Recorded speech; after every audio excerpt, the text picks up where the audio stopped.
Hello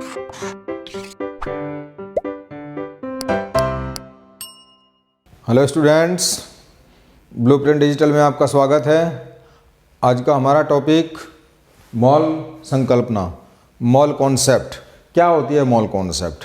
mole शब्द chemistry में बच्चे बहुत बार सुनते हैं, बहुत ज़्यादा आता है और इसको लेके अधिकांश बच्चे जो होते हैं बहुत कंफ्यूज रहते हैं। उनको बहुत कन्फ्यूजन रहता है कि कहाँ पे किस तरीके से मोल के क्वेश्चन को, मोल के न्यूमेरिकल को सोल्व करना है, मोल किस तरीके से परमाणुओं से जुड़ा हुआ होता है, मोल किस तरीके से अणुओं से जुड़ा हुआ होता है, मोल की वास्तविक परिभाषा क्या होती है। तो इस वीडियो में हम इन सभी चीज़ों का डिस्कस करेंगे। अधिकांश बच्चों के जो डाउट्स हैं इस वीडियो को देख के क्लियर हो जाएंगे। थोड़ा सा आप ध्यान से समझना, सारी चीज़ें समझ में आ जाएंगी।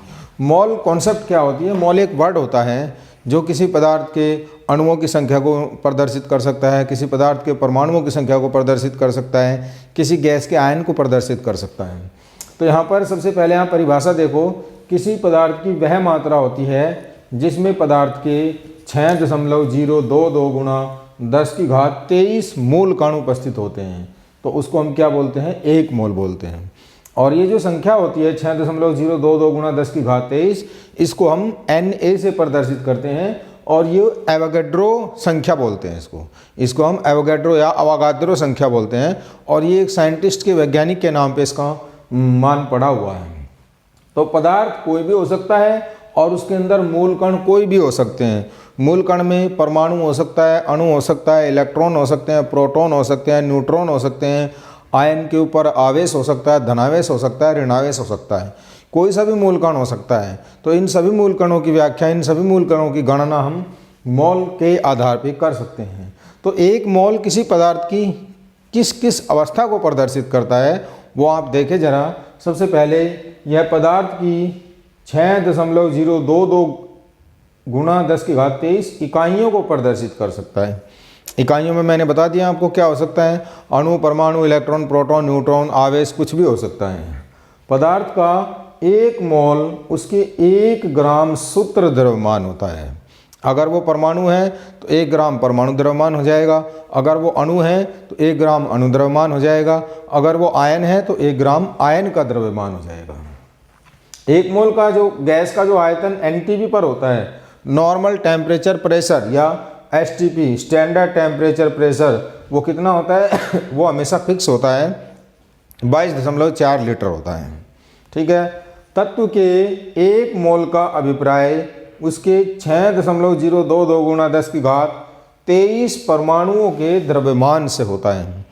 अगर आप बोलें कि सोडियम के एक मोल का परमाणु भार 23 ग्राम है, तो इसका मतलब है एक मोल के बजाय आप बोल सकते हैं कि 6.022 गुणा 10⁻23 परमाणुओं का द्रव्यमान भी 23 ग्राम होगा।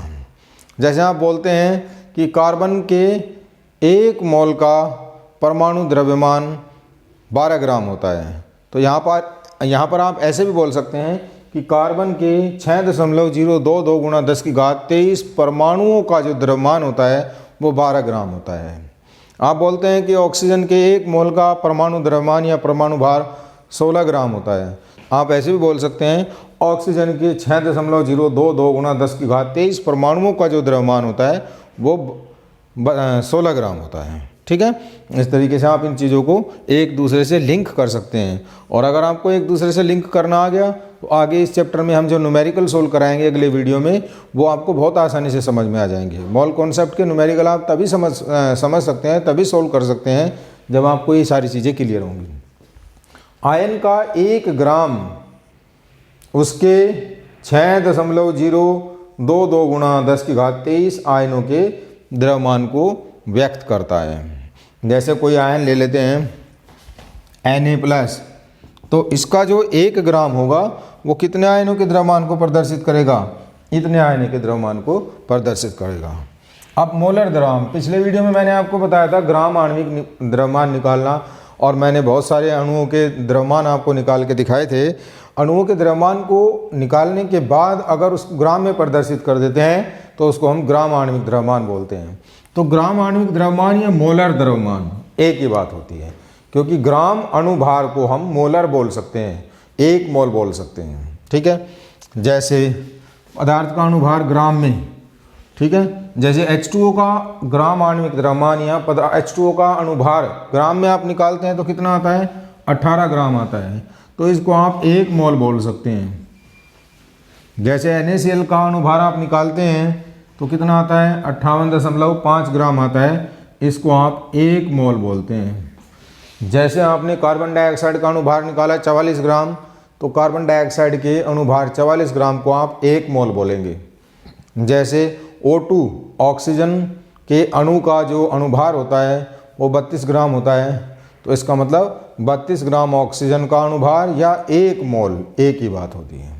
जैसे N2 के अणु का जो अणुभार होता है वो 14 ग्राम होता है, तो 14 ग्राम को आप 1 मोल N2 बोल सकते हैं। वो सारी चीज़ें आपस में जुड़ी हुई हैं। अब मोलर आयतन, गैस, जो गैसों का सामान्य रूप से हम भार तो मापते नहीं हैं, गैसों को किस रूप में मापा जाता है, गैसों का आयतन मापा जाता है। और आयतन को मापने की इकाई मैंने आपको बताई थी MKS पद्धति में, पिछले वीडियो में। आयतन को मापा जाता है या तो लीटर में मापते हैं या मिलीलीटर में मापते हैं।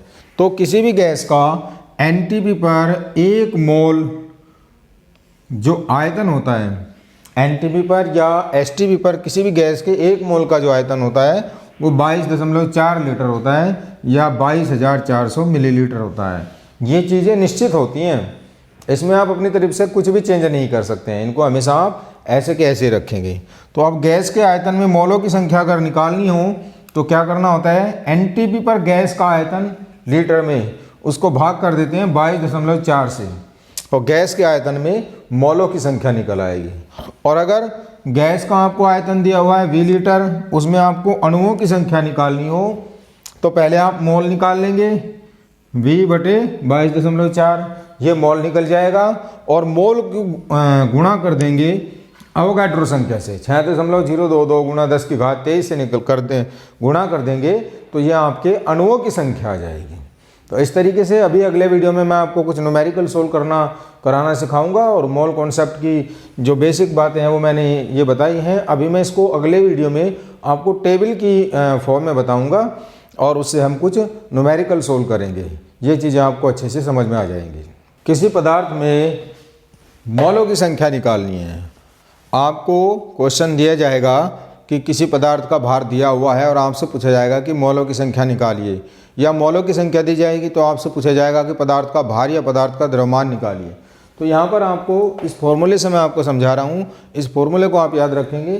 किसी भी पदार्थ में आपको मोलों की संख्या निकालनी है तो पदार्थ का द्रव्यमान, जो कि आपको क्वेश्चन के अंदर दिया जाएगा, पदार्थ का द्रव्यमान या पदार्थ का भार ग्राम में, उसको आप क्या करेंगे, पदार्थ के मोलर द्रव्यमान से, ये पदार्थ के अणुभार से भाग कर देंगे तो आपको पदार्थ की मोलों की संख्या मिल जाएगी।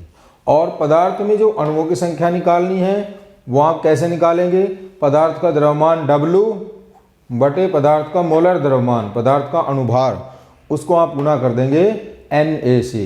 W यहाँ पर दिया हुआ है पदार्थ का द्रव्यमान बटे अणुभार, M4 पदार्थ का अणुभार या पदार्थ का मोलर द्रव्यमान, एक ही बात होती है, उसको गुणा कर देंगे 6.022 गुणा 10⁻23 से, तो आपको क्या मिल जाएगा, पदार्थ में मोलों की संख्या मिल जाएगी। ठीक है।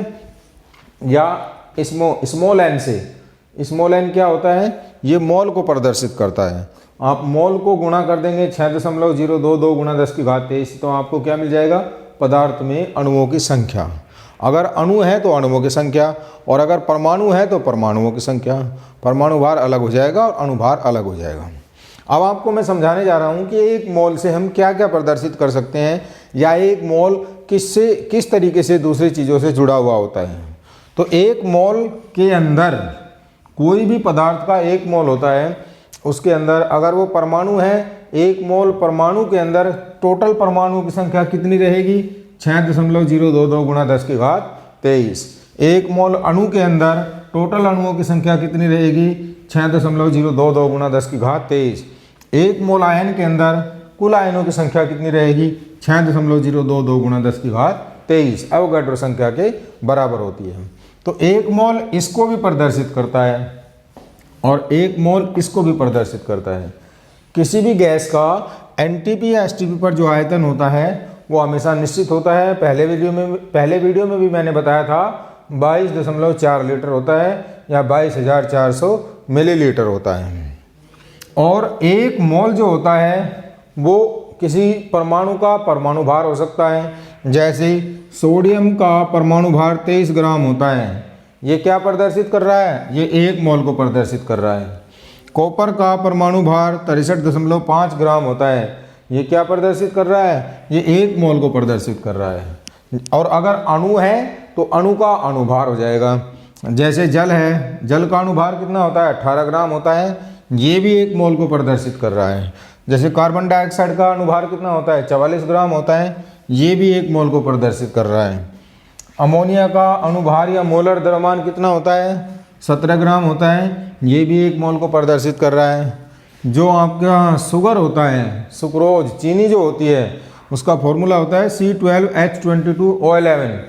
इसका एक जो अणुभार होता है वो क्या होता है, 342 ग्राम होता है, ये भी 1 मोल को प्रदर्शित कर रहा है। NaCl का अणुभार होता है 58.5 ग्राम होता है, ये भी 1 मोल को प्रदर्शित कर रहा है। और KCl का जो अणुभार होता है 74.5 ग्राम होता है, ये भी 1 मोल को प्रदर्शित कर रहा है। ठीक है बच्चों, इस सारणी से आप समझ सकते हैं कि मोल किस तरीके से अणुभार से, परमाणु भार से, अणुओं की संख्याओं से, अवोगाड्रो नंबर से जुड़ा हुआ होता है। ये चीज़ें आपको समझ में आ गई। हमारा वीडियो आपको पसंद आया तो इसको लाइक ज़रूर करिएगा और हमारे चैनल को ज़्यादा से ज़्यादा सब्सक्राइब करिएगा। अगले वीडियो में मैं मोल कॉन्सेप्ट के ऊपर आपको न्यूमेरिकल सोल्व कराऊंगा। धन्यवाद।